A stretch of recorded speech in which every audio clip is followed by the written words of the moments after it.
Yo, what is going on, guys? Welcome back to another video, and this is NFL Talks with your boy Nolan Roberts. And today we will be discussing how the Rams built a super team. Now, before I get into this, I just want to say thank you very much for the support on the last video. Just keep it up, keep the support up. If you're new, hit that subscribe button, like down below if you're new or you've been here before, and comment down below any ideas that you guys got and or a video you want me to do, or just any suggestions about football. So let's get right into this. So how did they do it? What were the key components? So let's go back to 2014. First round, 13th overall, the Rams decided to get Mr. Aaron Donald. Short, kind of smaller for a D tackle, but he is 280 pounds of pure muscle. Dude benches 500 freaking pounds. He is strong, and just within his 8 seasons with the Rams so far, he's gotten nearly 100 sacks, 150 tackles for loss, nearly 24 tackles for losses, and he's gotten 7 consecutive. You gotta think about it, in a row, all pros. That means he's been the best D tackle for 7 years straight since the year after his rookie year. He's gotten Pro Bowl every single year, 8 Pro Bowls, so 7 All-Pros, 8 Pro Bowls, and as well as 3 Defensive Player of the Years. One of 2 players to do that, the other one being J.J. Watt. And he's young.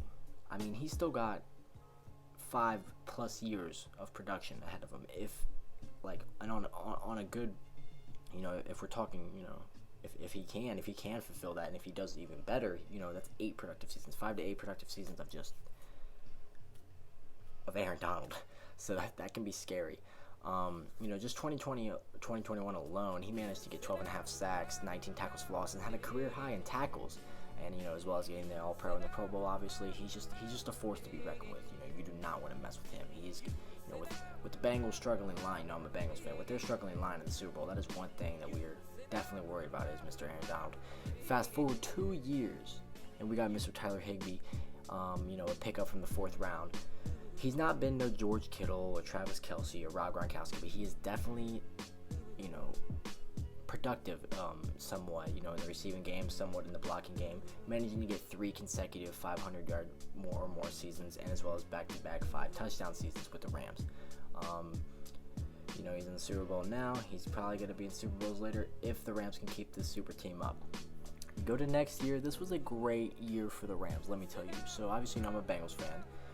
We used to have Mr. Andrew Whitworth that we drafted back in the mid-2000s. Ending his Bengals career with the last 2 seasons getting 1 All-Pro nod and 2 Pro Bowls selections, he got signed to the Rams. And his first seasons with the Rams, he managed to get himself another All-Pro and a Pro Bowl. It was great in 2017. Obviously, the next year, they made it to the Super Bowl but lost to the Patriots. But since that All-Pro and Pro Bowl season, he hasn't gotten any more, but he has definitely had some Pro Bowl caliber seasons since then. He's just been a very serviceable left tackle for that team. And then in the 3rd round of the 2017 draft, they got possibly the greatest receiver in the league at the moment in Cooper Kupp. He's been productive since joining the Rams, 3 consecutive seasons with 90 or more receptions and 900, or more yards. But 2021, there was definitely a change. The person who I'm going to mention later in this video, you guys probably know who, but he managed to work with, Mr. Team Leader and get over 1,900 yards, 145 receptions, and 16 touchdowns, getting the Triple Crown Award, which is the first player to do it, or the first wide receiver to do it since 2005, which means he leads the league in touchdowns, yards, and receptions. He is on another level. He set the record. He's 2nd at the moment in receptions in the season and yards in the season all time, which is absolutely insane to think about.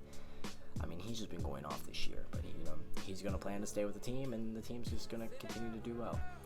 Fast forward 2 more years, we get the best corner in the league, which I can very much.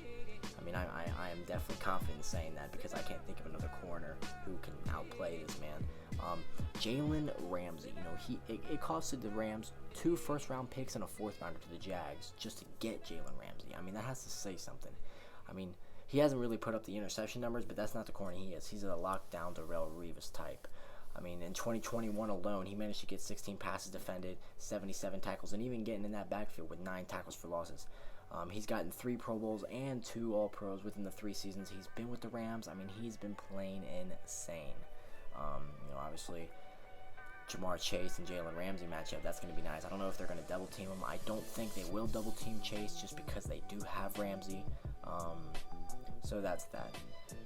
A year later in 2020, they managed to pick up Leonard Floyd from the Bears, signed him in free agency. And just with 2 seasons with the Rams, he managed to get 20 sacks, 18 tackles for losses, and 37 QB hits. I mean, he's definitely been productive.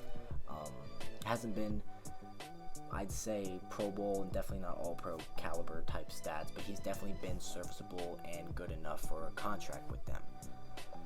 Next year, or should I say, later on in the year, they managed to pick up Sony Michel from the Patriots. Now, Sony Michel has definitely been a serviceable running back, getting over 800 yards and 4 touchdowns, and drafting Cam Akers in that upcoming draft. In the postseason, Cam Akers he hasn't been making crazy plays. He's just been solid. He's been getting what he needs to get done, getting nearly 50 or more yards every postseason game this season. They're just a good duo to have. And then the jack of all trades. On January 26th, the Rams decided to get rid of their franchise quarterback that they drafted first round of 2016 and Jared Goff, and traded Jared Goff to the Lions for Mr. Matthew Stafford. Now, Matthew Stafford is quite old. I believe he's 31. But he's been playing like he's 26, like MVP status. I mean, this year alone, he's gotten nearly 4,900 yards and 41 touchdowns, a damn near 103 passer rating, as well as leading the Rams to a 12-5 record. I mean, the Rams have as for the whole league, there's never really been a team that's just gotten a stupid amount of wins, but he's definitely he's led the team the right way. I mean, he's led them to the Super Bowl, and this is his first playoff go where he's actually had a playoff win, because obviously he made it 3 times with the Lions and never won. But let's fast forward a couple months to November 1st. They decided to trade for Von Miller right before the deadline, and Von Miller was very emotional because obviously he's been a Bronco his whole life, but over the 8 games he did play with the Rams, he managed to rack up 5 sacks and 12 tackles for losses. I mean, hey, if you're on pace for double-digit sacks your first season with a team, that's showing something, and I think he'll continue to be productive for that team next season and seasons to come. I'd say he has a solid 3 seasons of just solid production with them. Fast forward 10 days, on 11/11, they made a wish. Mr. Odell Beckham came to the squad after being released from the Browns. Rams came and signed him up, and just over an 8-game span with the Rams, he managed to rack up 5 touchdowns. And I mean, if you're on pace for double-digit touchdowns, I mean, that sounds like a productive receiver to me. As well in the postseason, getting over 230 receiving yards over a course of 3 games. And just against the San Francisco 49ers alone, I mean, they haven't been able to beat them for 7 games straight, and or 6 games, I believe. And for the 7th game, he managed to rack up 9 receptions and 113 yards to seal off a win to the Super Bowl. I mean, they get to play in the Super Bowl now due to Odell Beckham's help, which I mean, he did have a big role in that. This team is very, very talented, old and young talent all around. I definitely think years to come, this team will continue to make the playoffs and make a run for the Super Bowl. I'm not saying they'll make it every year or they'll win it every year, but they definitely have a powerhouse team now. It's like a mini Bucks. I mean, crap. Matthew Stafford, his first season with the Rams, knocked off Tom Brady and made him retire, which is like absolutely insane. And as for, obviously, I made my prediction in the last video if you watched it for the Super Bowl. I'm not. I mean, I know I'm a Bengals fan, but I'm not being biased when I say this. I really do think that the Bengals will win over the Rams, 24-20. I mean, they both have solid defenses. Our defense played great against Kansas City second half, and then the Rams defense played great against the 49ers, leading to only 17 points. I just think that our offense will be able to outpower their offense. I know they do have Odell and Cooper Kupp and Matthew Stafford, but the run game lacks, and we have one of the best runners, second in yards, second in touchdowns, Joe Mixon. I just think that Joe Shiesty will be able to come in clutch and find who he needs to move the chains. I mean, if they're single coveraging Jamar Chase, I feel like Jamar Chase is going to show Jalen Ramsey what's up. Jalen Ramsey's going to think, it's just some rookie receiver.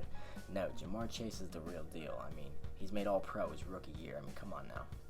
As well as having T. Higgins and Tyler Boyd in that receiving core, it is going to be a young, fast, dangerous team. Now, I do appreciate the support, guys. Tell your friends to subscribe, tell them to like the video, and I just appreciate the overall support. Comment down any ideas you guys got for me down below, and I will do do a video on it. Like I just, you know what I'm saying? I'm open to any suggestions. So anyways, guys, my name is Nolan from NFL Talks, and I will see you guys in the next video. Peace.